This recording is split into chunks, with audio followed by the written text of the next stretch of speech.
Dirty game, male chauvinism, fake friendship, ആങ്ങളക്കാട് എന്നീ കാരണങ്ങളാൽ 3 വോട്ടുകളോടെ ഷാനവാസ്. ഈ ബിഗ് ന്യൂസ് കാണുന്നതുകൊണ്ടുള്ള കുറെ ഗുണങ്ങളാണ്. ഇങ്ങനെ കുറെ പുതിയ വാക്കുകളൊക്കെ കിട്ടും. മേലെ ചുവന്നനീസം എന്നൊക്കെ സാധനങ്ങൾ കേട്ടില്ലേ നിങ്ങൾ? എന്തൊക്കെ വാക്കുകളാണല്ലേ.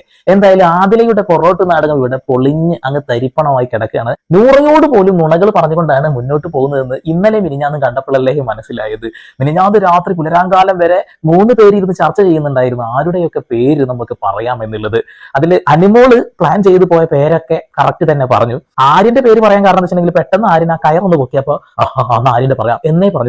നെവിന്റെ പേര് പറയുന്ന ഓൾറെഡി പറഞ്ഞിട്ടുണ്ടായിരുന്നു. പക്ഷെ അക്ബറിന്റെ പേര് മോശക്കാരൻ അക്ബർ എന്ന് പറഞ്ഞ ആളുകളാണ്.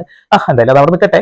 ആദിലയാണ് ഇവിടെ താരം. LGBT മഴവില്ലുകൾക്ക് എതിരെ ശക്തമായിട്ട് ഷാനവാസ് രംഗത്ത് വരാൻ പോവാണ്. തീർച്ചയായിട്ടും ആ രീതിയിൽ ആ നിലപാടെടുത്തു കഴിഞ്ഞാൽ ഷാനവാസ് ലക്ഷ്മിയേക്കാൾ മുകളിൽ പോകും. അത് ഉറപ്പാ.